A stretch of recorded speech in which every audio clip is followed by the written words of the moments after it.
And we're back. Now we're at Silver Coast Winery with Marianne Azado, and we want to welcome you and say cheers. Cheers. Thank you for coming to visit. Glad to be here. It's kind of fun. Marianne, how long has the winery been here, and how did you get started in this business? Well, I have to tell you something. We opened our doors in 2002, but we really started working on it in 2000, the beginning of 2000. We're really 12, going on 13 years old, open. Right. And we started, it was pretty much a labor of love. I guess it started mostly as a hobby. And I thought we should have a wine club in this area of North Carolina, because in order to get a bottle of wine at that time, now that's 20 years ago, that was before we had Lowe's Foods. Right. And we didn't really have the grocery store chains that we have. So I thought I'd start a wine club. And it turned one thing led to another, and I did some research in the North Carolina wines and found we really had some fabulous wines and wineries in North Carolina.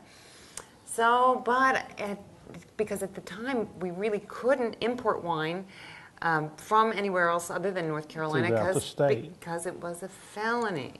So, we really had to stay in North Carolina, and one thing led to another, and a friend of mine knew a group of fellas in Massachusetts that they were iron workers, and they made wonderful wine, but then they had the wine and they didn't know what to do with it, and they were losing their backer. So we went up and I hired the former head of enology from Cornell. Wow. We went up and tasted through the wine and came back, and I said to him, "Okay, Tom, now what should I do?"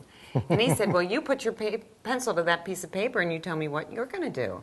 So that was really a learning. I knew about wine, but not really that detailed information about wine. And Tom helped me through a lot of that. And then, one thing led to another, and you go to the bank and do your business plan. And then when the bank says yes, wow, it was kind of like, okay, I guess this is, you kept thinking it's a labor of love. There was going to be a roadblock somewhere. Right. It's kind of, if it's not meant to be, it won't happen. Right. But everything fell into line, into place, and here we are now, 13 years later. Wow.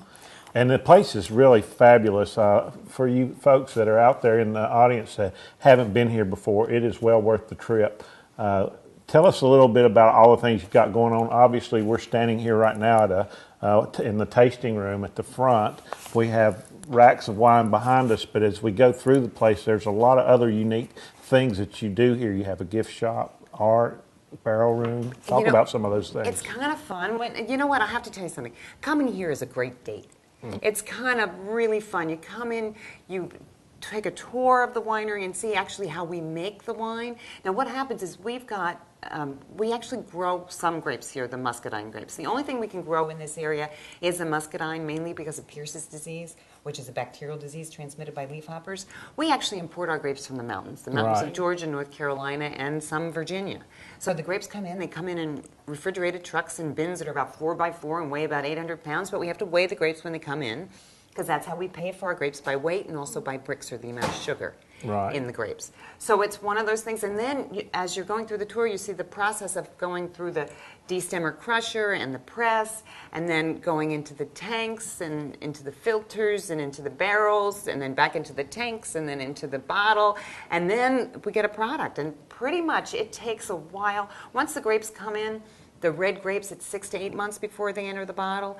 And red grapes, I say white grapes, 6 to 8 months before they go into the bottle. With the red grapes, it could be up to 2 years before they go into the bottle, because they'll sit in their oak barrels and then be ready for bottling. Now, also we've got an art gallery, and actually all of our labels, all wonderful artists, all local artists do our labels. That's nice. And every time we introduce a new varietal, what we'll do is a new wine label competition. Cool. Wow. And it's kind of fun. As a matter of fact, when we first started, we thought we'd get 30 or 40 labels, well, 380 labels later. Wow. So that was fun. And a lot of the artists will say, well, keep my submission and enter it in the next competition. Right. So it really is fun, and it gives the community a sense of ownership, and absolutely kind of a fun thing to do.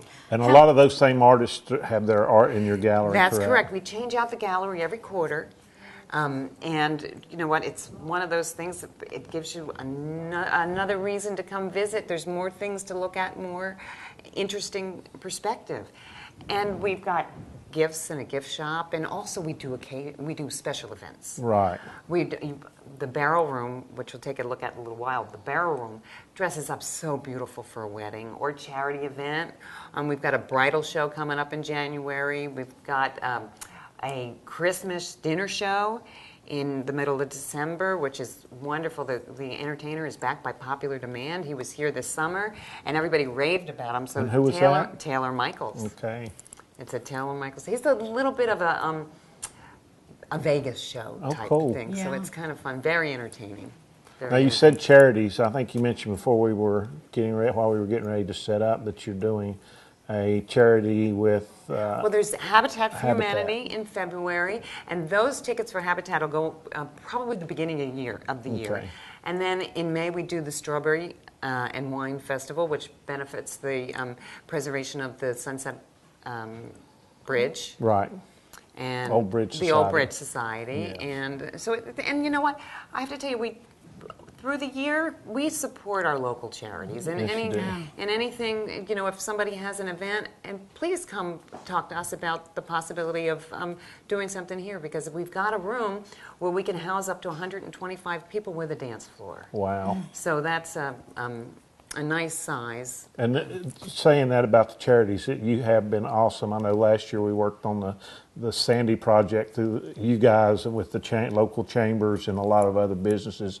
You give back to the community, not just here, but this community has so many people up there. We felt like that was a good thing to do, and that was just awesome. Yeah, it was really, you couldn't believe how the community came together. Right. I mean, and this is a great community.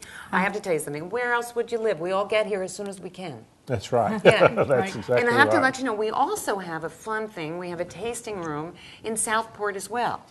And we just won a gold medal in the Dixie Classic. It's a Southeastern United States competition. It was a gold medal for our Southport Blush. Wow. So that was big. And that big. adds to what? How many medals do you guys have over the years? I know we've talked about that. We've got about 390 medals in national and international competitions, several of which are double gold, which really means that every judge in that competition recommended that we get a gold medal. That's awesome. Great. Yeah, so it's How many different kinds of wines do you have? We've got about 14 different varietals. Now, we do have some that right now we're sold out of, but they'll, you know what, they'll come back in. Depending on the grapes. Depending on the grape, and depending on the availability of the grapes. Right. There were a couple of years where some of our reds were hard to come by, and some of our whites, but you know what, they all cycle back in. through. Yeah, so it's really fun. And you know what, pretty soon we'll have a lot of people were upset because we were sold out of our holiday red, but it's getting close to the holidays, so we'll have that holiday red back. All right. Well, listen, it's been great to be here. We want to let everybody know that you have a wine club, and also could you let them know how they can get in contact with you, your website, your address, and also your email or your phone number? Sure, we are 6680 Barbecue Road. That's Ocean Isle Beach. Even though we're a little bit inland of Ocean Isle Beach, we're the other side of 17. Right. So we're 3 miles off of 17, a mile and a half down 904 West and a mile and a half down Rusttown Road. If you're going down 904 and you pass the firehouse in Grissetown, you went too far. So turn around and go back. So it's a mile and a half and a mile and a half. And once you turn down Rusttown Road, it's the fourth right on Barbecue Road. It's a little dirt road, so don't drive too fast or you'll miss it. So it's kind of fun. Our website is silvercoastwinery.com, and any email, info@silvercoastwinery, and we've got all of our events listed, and also you can buy online. Cool. You're open year round, right? We are open year round. Now, January and February, we close Monday and Tuesday except by appointment. So if you've got guests in town and it's Monday or Tuesday, just call on Sunday so that we make sure somebody's here. Because typically somebody's here, but you know, if nobody's here by 3 o'clock, we go home. Okay. You know. Great. Well, listen, Mary Ann, we appreciate your time. We want to thank everybody for watching today. Be sure and look Silver Coast Winery up online and make your way out here. It's a great little trip out into the countryside of Brunswick County to have a glass of wine and a tour. Stay right with us, and we'll be back at Planet Fun for some more information.